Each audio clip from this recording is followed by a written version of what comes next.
Pengertian dari posisi devisa neto adalah selisih bersih antara aktiva dan pasiva dalam neraca untuk setiap valuta asing ditambah dengan selisih bersih tagihan dan kewajiban, baik yang merupakan komitmen maupun kontingen dalam rekening administrasi.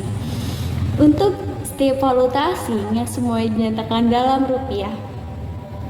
Selanjutnya di sini ada jenis-jenis PDN. Jadi jenis-jenis PDN itu dibagi menjadi 3. Yang pertama posisi long, posisi short, dan posisi square.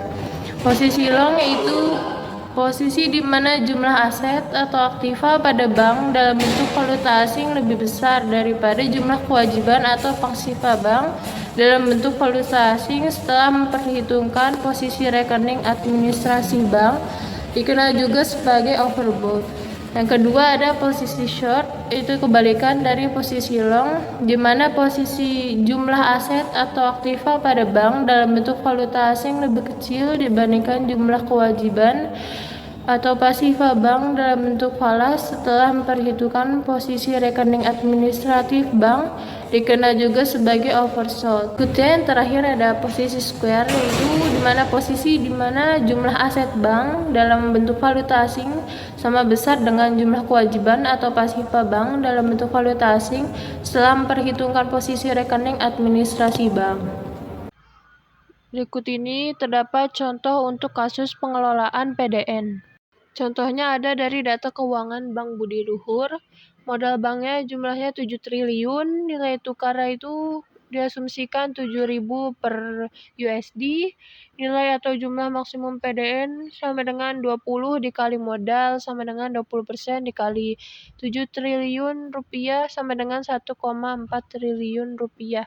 20% ini karena si Bank Budi Luhur ini belum memperhitungkan risiko pasar. Dari 1,4 triliun tadi dibagi 7.000 per USD sama dengan 200 juta USD. Berdasarkan ketentuan maksimum PDN dari BI, Bank Budi Luhur diizinkan mempunyai posisi PDN dalam bentuk long atau short, surplus atau defisit sebesar maksimum 200 juta USD.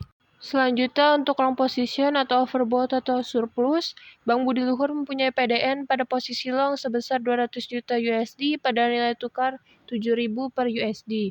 Jika nilai tukar IDR atau USD yang terjadi di forex market pada tanggal 9 Desember 2024 sebesar 7.500 per USD, maka pada posisi long tersebut Bank Budi Luhur akan mendapatkan keuntungan sebesar 200 juta USD dikali 7.500 rupiah dikurang 7.000 sama dengan 100 juta rupiah, sama dengan 100 miliar rupiah.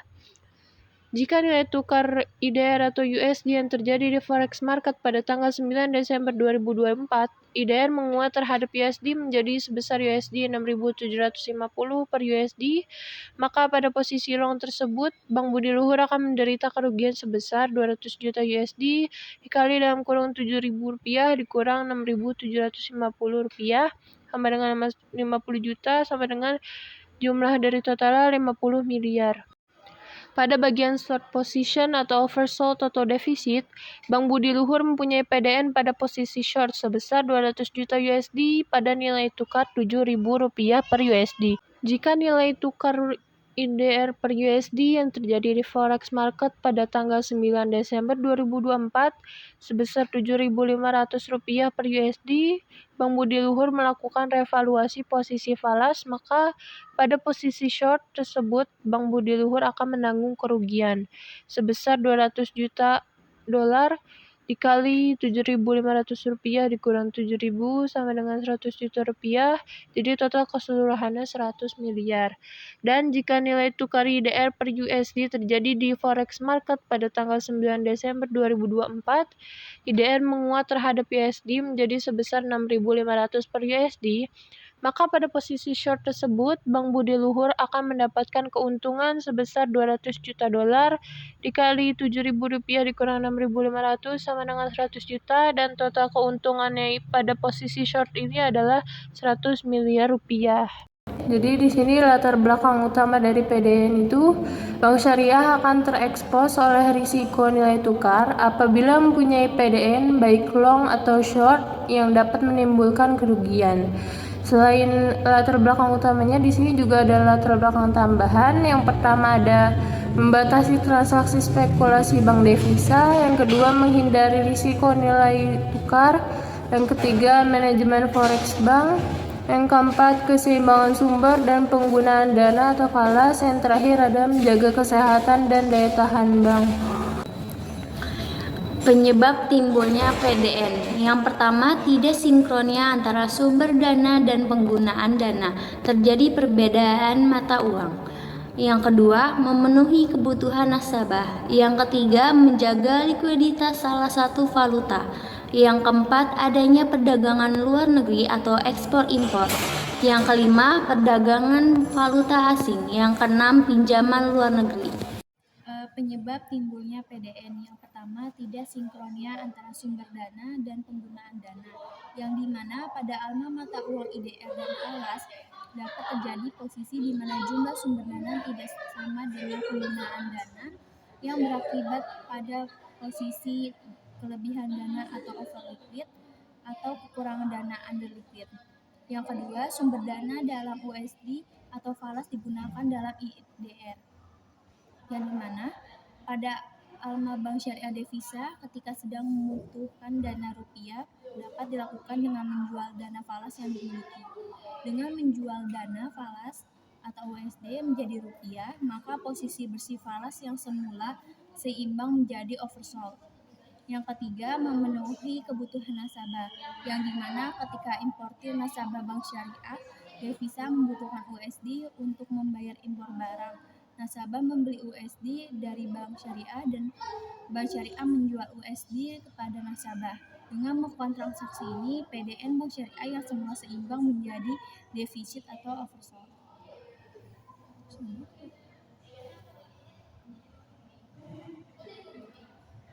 Selanjutnya ada menjaga likuiditas salah satu mata uang asing atau falas. Bank syariah devisa dapat memiliki beberapa mata uang asing. Ketika salah satu mata uang pada posisi defisit, maka bank devisa dapat menseimbangkan dengan menjual satu mata uang asing dan membeli mata uang asing yang dibutuhkan. Misalnya jual USD, belinya euro. Selanjutnya adanya perdagangan luar negeri atau ekspor impor. Perdagangan luar negeri menimbulkan arus tunai valuta asing ke dalam perekonomian. Hal ini menghasilkan surplus falas dalam negeri yang dicatat sebagai cadangan devisa di bank sentral. Perdagangan valuta asing karena perbedaan mata uang antar negara. Perdagangan falas menghasilkan satu mata uang asing surplus atau overbought dan mata uang asing lainnya defisit atau oversold.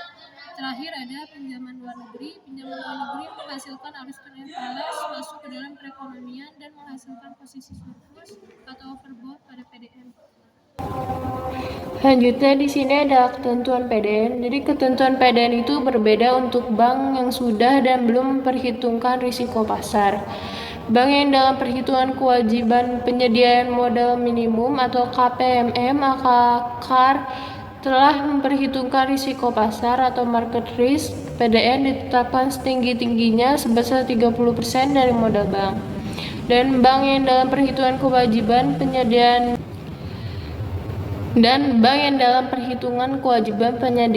modal minimum atau KPMM yang belum memperhitungkan risiko pasar, PDN ditetapkan setinggi-tingginya 20% dari modal bank. Modal bank itu terdiri dari modal inti dan modal pelengkap. Selanjutnya di sini ada tujuan utama dari pengelolaan PDN. Yang pertama, meningkatkan non-interest income. Jadi pada posisi PDN surplus atau overbought, ketika nilai tukar Indonesia rupiah versus USD melemah, terjadi potensi keuntungan nilai tukar. Nilai tukar dari Indonesia rupiah 15.000 ke USD 16.000 per USD, bila sebaliknya terjadi risiko nilai tukar. Pada posisi PDN defisit atau oversold, ketika nilai tukar rupiah dan USD menguat, terjadi potensi keuntungan nilai tukar. Nilai tukar dari 15.000 rupiah ke USD 14.000 per USD, bila sebaliknya terjadi risiko nilai tukar. Yang kedua ada menjaga PDN agar tetap sesuai batas maksimum dari Bank Indonesia. Untuk mengelola risiko nilai tukar, Bank Indonesia atau Bank Sentral membatasi posisi PDN maksimal 20% dari modal bank devisa. Yang ketiga, itu adalah hedging position, menjaga posisi lindung nilai yaitu aman dari risiko nilai tukar. Jadi, untuk mendapatkan posisi falas yang aman dari risiko nilai tukar mata posisi yang disarankan adalah posisi seimbang atau square. Yang keempat, pelayanan transaksi nasabah. Posisi surplus apa overboard dimiliki bank syariah devisa karena harus melayani kebutuhan falas nasabah. Yang kelima, trading forex, yaitu ketika melakukan trading falas maka dapat terjadi posisi surplus bila bank membeli atau posisi defisit bila bank menjual falas. Jadi di sini ada contoh kasus untuk perhitungan PDN. Di sini ada neraca USD Bank Syariah ABC. Di sini aktiva ada kas falas $1.000 Amerika, rekening bank lain $5.000 Amerika, pembiayaan murabahah $10.000, total aktivanya itu ada $16.000. Untuk pasifanya ada kewajiban segera $500, rekening giro $3.000, deposito berjangka $7.500, untuk total pasifanya $11.000. Untuk perhitungan PDN itu semua falas dikonversikan ke bentuk rupiah. Asumsinya di sini $1 $1.000. Jadi untuk menghitung PDN atau posisi devisa neto, total dari aktiva dikurangi total pasifa. Di sini sama dengan $16.000 dikurang $1.000 sama dengan $5.000. $5.000 ini menjadi long position atau overbought. Nah, dari $5.000 itu dikonversikan menjadi rupiah, yaitu $5.000 Amerika dikalikan $1.000 sama dengan 5 juta. Untuk ketentuan maksimal PDN sama dengan 20% dikalikan modal bank karena belum menghitung risiko pasar. Jika modal bank 100 juta, maka maksimal PDN itu diperhitungkan 20% dikali 100 juta. Sama dengan 20 juta. Dan kesimpulannya di sini PDN Bank Syariah ABC sesuai atau tidak melanggar ketentuan PDN dari OJK. Atau untuk menghitung persenana ini agar mengetahui tidak lebih dari maksimal PDN itu 20%, menghitungnya PDN Bank Syariah ABC sama dengan 5 juta dibagi 100 juta dikali 100%. Jadi di sini PDN-nya dikali modal, PDN dibagi modal dikali 100%.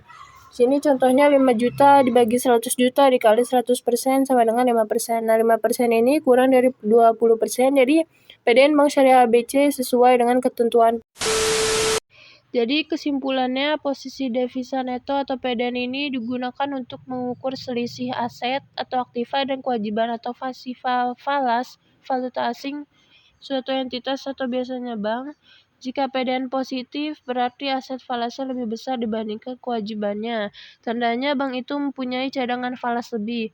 Sebaliknya, jika negatif, kewajiban falasnya lebih besar dibandingkan asetnya, dapat menjadi resiko keuangan jika kurs bergejolak. Intinya, PDN itu penting untuk mengelola risiko falas dan stabilitas keuangan.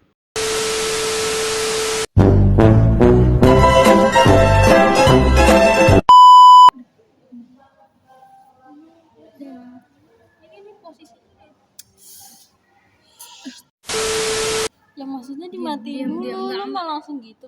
Iya, ntar bisa diedit. Dipotong. Nah, kata gue kata tadi matiin. Udah.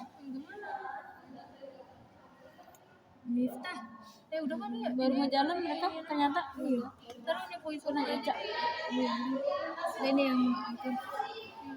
Udah kan. Cuman 2 menit mulai. Ya udah 2 menit aja tambahan, Bos. Ini kita lagi di public space. Baju kita beda sama yang kemarin. Yang penting pakai almet. Karena Deng. karena durasi yang kemarin kita